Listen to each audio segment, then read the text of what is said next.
अंदर है और लगभग 400 लोगों के 400 परिवारों के इसमें विषय है, जिसमें एमआरडीसी का विषय है, प्लॉट हड़पने का विषय है, जमीन हड़पने का विषय है, उसके बाद झूठे गुने दाखिल करने का विषय, ऐसे अलग अलग है। तो अब्दुल सत्तार का जो ये जुल्म है, इससे हमें निजात दिलाओ, हमें इंसाफ दिलाओ, ये हमारी मांग है।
थोड़ा उधर सर को ना भाई, तुम क्या पीछे से आके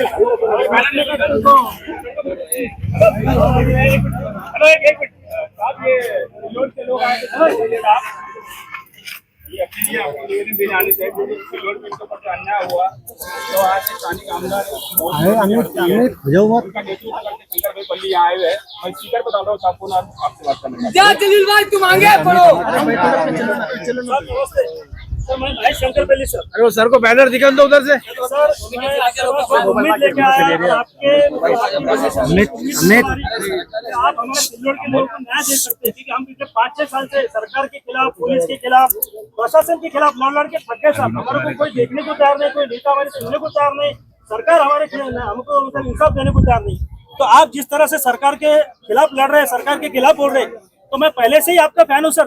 आप संसद में जिस तरह अपनी बात रखते थे, संसद में जो बोलते संसद में जो आप अभ्यास आपका जो भाषण होता था, तो मैं उसको शेयर करता था सर। तो मुझे लगा कि एक व्यक्ति है जो सरकार के खिलाफ बोल सकते, गरीबों के लिए लड़ सकते, गरीबों के लिए हक दिलाने का काम कर सकते। तो मैं सब जितने पीड़ित लोग हैं सर, मैं सबको लेकर आया हूँ। उसमें 75% सर आपके मुस्लिम समाज है सर इसके अंदर।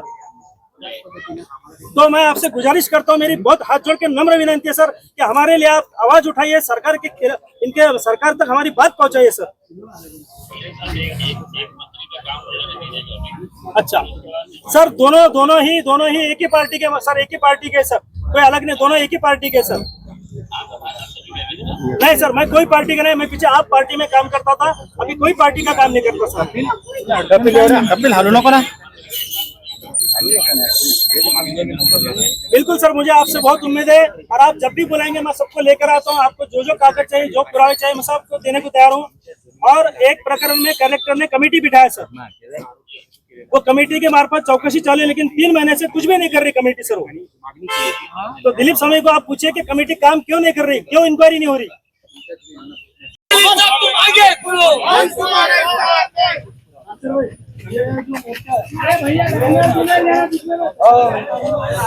मोबाइल चलो ना, थोड़ा उधर कर पाना।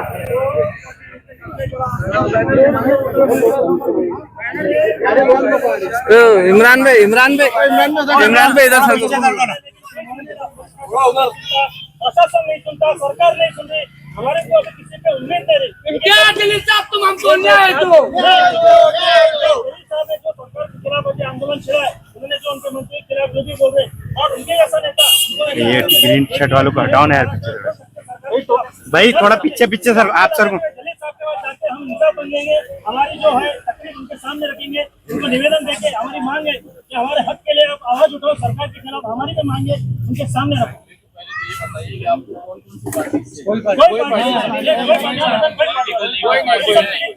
सबके नंबर है, सबके नंबर है इसके अंदर। हर एक जो पीड़ित है, हर एक की तकलीफ शॉर्टकट में लिखी है हमने, उसका नंबर दिया हुआ है कि इसकी क्या तकलीफ है, उसकी प्रॉपर्टी क्या है और सबका डिटेल दिया हुआ है सर। आप किसी को भी फोन करके पूछ सकते हैं। और 20-25 तो वो के प्लॉट जमीन अब जो पूरे कागज पत्र थोड़ा पीछे पीछे आओ ना अपन। पॉलिटिकल तो कोई संबंध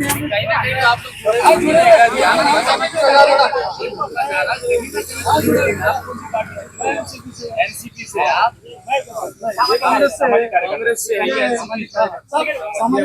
अब कैसा है, सब पीड़ित है, सब त्रस्त है। जैसा इनके ऊपर अभी गुनाह दाखिल है,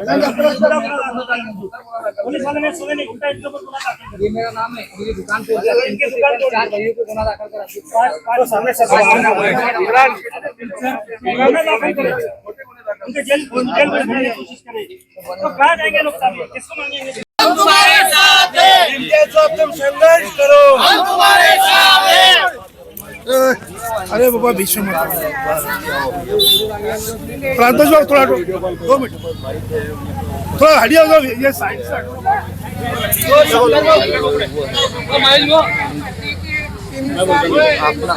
अपना पास का जो आगे वाइट में आगे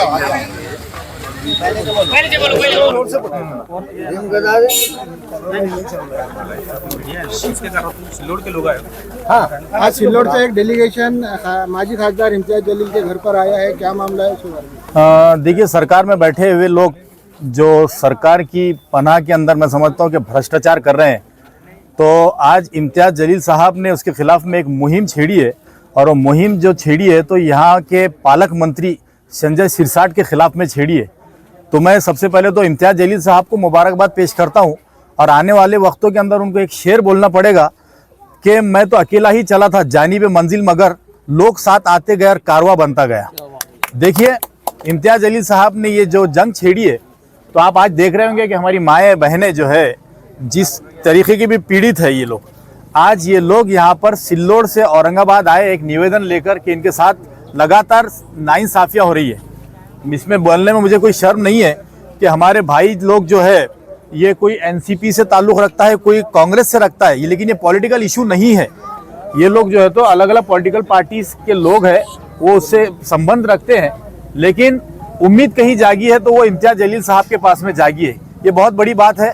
और मैं समझता हूँ इम्तियाज जलील साहब से अभी शंकर साहब की अभी बात हुई तफसीली, उन्होंने कहा कि मैं मुंबई में हूँ, मुंबई से आने के बाद में आपका जो निवेदन है उसको पढ़कर उसके ऊपर आगे हम लोग क्या एक्शन करेंगे।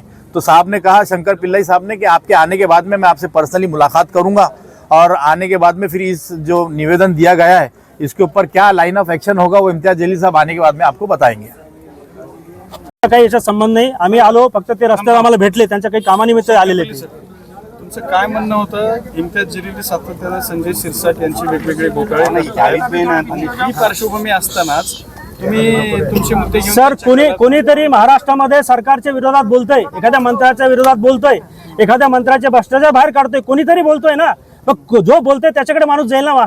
जर कोणी बोलत नसेल, निवेदन घेऊन इथं आला होता, आम्ही आमचे जेवढे पीडित लोक आहेत, कोणाचे प्लॉट बळकावलेले आहेत, कोणाच्या जमिनी बळकावलेले आहेत, कोणाच्या मालमत्तेवर आरक्षण टाकलेले आहे, कोणावर खोटे गुन्हे दाखल केलेले आहेत, असे विविध अन्याय अत्याचारमुळे लोक आमचे त्रस्त झालेले आहेत। आम्ही प्रत्येक पार्टीकडे गेलो, प्रत्येक नेत्याकडे गेलो, पण आमचं ऐकायला कोणीच तयार नाही। आणि पोलीस प्रशासन असेल आमच्या प्रकरणात न्याय द्यायला तयार नाही। कमिटी बसून 3 महिने झाले, चौकशी करायला तयार नाहीत। मग आम्हाला कोणी हडपले? अब्दुल सत्तार, हा सगळा प्रकार अब्दुल सत्तारचा आहे। अब्दुल सत्तारने ह्या सगळ्या लोकांना त्रास दिलेला आहे, त्यांच्या मालमत्तेवर बळजबरी ताबे केलेले आहेत। आज त्याचा जो मेडिकल कॉलेज बनतोय सिल्लोडमध्ये, हॉस्पिटल आणि मेडिकल कॉलेज, ती जमीन त्याने बळकावलेली आहे। दुसरं असं की आता संजय शिरसाट यांचे समर्थक असा आरोप करतात इम्तियाज जलील यांच्यावरती की इम्तियाज जलील हे अब्दुल सत्तार यांच्या पाठिंब्यावरती त्यांच्या विरोधामध्ये। साहेब, मी राजकारणामध्ये जाऊ इच्छित नाही, त्यांचं काय असेल मला माहित नाही, पण मला असं वाटतंय की एकमेव व्यक्ती आहे जे संसदमध्ये अभ्यासू वृत्तीने बोलत होते। जो व्यक्ती अभ्यासू वृत्ती संसदेत मुद्दे मांडतात तर तो व्यक्ती काहीतरी अभ्यासू असेल आणि लोकांच्या न्याय हक्कासाठी लढू शकतो, असं मला त्यांच्यावर ठाम विश्वास आहे सर। मग की अब्दुल सत्तारच्या विरोधात संजय इम्तियाज जलील लढत। माझी मागणी आहे त्यांच्याकडे की अब्दुल, जसं तुम्ही आता सरकारच्या विरोधात बोलताय, एका मंत्र्याची तुम्ही काढलेलीच आहे भ्रष्टाचार बाहेर, तर अब्दुल सत्तारचं पण प्रकरण उचलावं आणि आमच्यासाठी त्यांनी सरकारसमोर आमचे मुद्दे ठेवून आम्हाला न्याय देण्यासाठी प्रयत्न करावा। कुठले कुठले घोटाळे आहेत सत्तारांचे? लोकांचे प्लॉट बळकावलेले आहेत, लोकांच्या जमिनी बळकावलेल्या आहेत, लोकांवर खोटे गुन्हे दाखल केलेले आहेत आणि MIDCच्या नावावर त्यांनी बोगस तिथे शेकडो संस्था रजिस्टर केलेल्या आहेत आणि 700 हेक्टर जमिनीवर त्यांनी आरक्षण टाकलेले आणि बहुतांश ह्याच्यामध्ये 75% मुस्लिम समाज आहे आणि हा समाज जवळपास 5 वर्षापासून माझ्यासोबत आहे. इम्तियाज जलील इथे नाहीये, तुमचं फोनवर संभाषण झालं ते काय आम्ही त्यांच्याशी आता संभाषण केले. त्यांनी म्हणे एका मंत्र्याचा विषय मार्गी लागू द्या, दुसऱ्या मंत्र्याचा दुसरी जे व्यक्ती आहे त्यांचा लवकरच मी लावतो असं त्यांनी आश्वासन दिलेलं आता फोनवर. थोड़ा पीछे आ रहा तो थोड़ा इसको पीछे रहे ओके हम सब सिल्लोड से जितने भी लोग आए यहाँ पे महिला है, पुरुष है, ये सब अब्दुल सत्तार के पीड़ित है, अन्याय से ग्रस्त है. और महाराष्ट्र में एकमेव व्यक्ति है इम्तियाज जलील साहब जिन्होंने सरकार के खिलाफ बोलने की हिम्मत दिखाई, उनके मंत्रियों के खिलाफ बोलने की हिम्मत दिखाई, उनके भ्रष्टाचार बाहर काटने की हिम्मत दिखाई. तो हमें ये सब देख के उम्मीद जागी कि कोई तो भी एक मसीहा है, कोई जो बोल सकता है कि किसी के गरीबों को न्याय दिलाने का काम कर सकते. तो हम उनके पास बहुत उम्मीद लेके कि हमको भी इंसाफ दिलाओ, हमारे पे अन्याय, हमारे जो लोग हैं इन पे अन्याय अत्याचार हुआ, किसी के प्लॉट गई, किसी की जमीन गई, किसी की प्रॉपर्टी गई, किसी पे झूठे गुने दाखिल किए गए. तो यहाँ पे जो जुल्म चल रहा है सिल्लोड में अब्दुल सत्तार का, उसके खिलाफ भी आप सरकार के खिलाफ बोलो, हमें हमारे हक दिलवाओ. ये बोलने के लिए आज इम्तियाज जलील साहब के पास हम आए, उनसे हमने फोन पे बात की तो जलील साहब ने बोला कि एक मंत्री का नंबर लगने दो, जल्दी मैं दूसरे का भी नंबर लगाऊंगा, ऐसा उन्होंने फोन पे भी आश्वासन दिया. कौन कौन से घोटाले हैं? जमीन हड़पने के घोटाले है, उसके बाद प्रॉपर्टी लोगों के प्लॉट हड़प करने के घोटाले है, उसके बाद लोगों के प्रॉपर्टी के सामने दीवारा बनाने का है. ऐसे बहुत सारे मसले, मेडिकल घोटाला है. मुलाकात हुई नहीं, लेकिन फोन पे बात हुई, फोन पे उन्होंने आश्वासन दिए कि और जल्दी मुलाकात होंगी. और ये हमारा हाँ प्रांतोष वाघमारे ये मेरे साथ में है, उनके ओर से तो ये निवेदन जो है उनके अंदर है और लगभग 400 लोगों के 400 परिवारों के इसमें विषय है, जिसमें MIDC का विषय है, प्लॉट हड़पने का विषय है, जमीन हड़पने का विषय है, उसके बाद झूठे गुने दाखिल करने का विषय, ऐसे अलग अलग है. तो अब्दुल सत्तार का जो ये जुल्म है इससे हमें निजात दिलाओ, हमें इंसाफ दिलाओ, ये हमारी मांग है.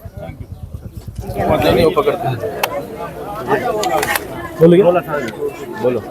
मैं महेश शंकरपल्ली, हम सब आज यहाँ पे सिल्लोड के जितने भी हमारे पीड़ित है, अन्यायग्रस्त लोग हैं, जिन्होंने अब्दुल सत्तार ने जिन लोगों को सताया, जिन पे जुल्म किया, अत्याचार किया, इन सब को लेकर हम यहाँ पे आए. पिछले 7-8 साल से हम सरकार के खिलाफ, अब्दुल सत्तार के खिलाफ अलग अलग विषयों में आवाज़ उठा रहे, लेकिन ना सरकार सुन रही, ना पुलिस प्रशासन, ना प्रशासन.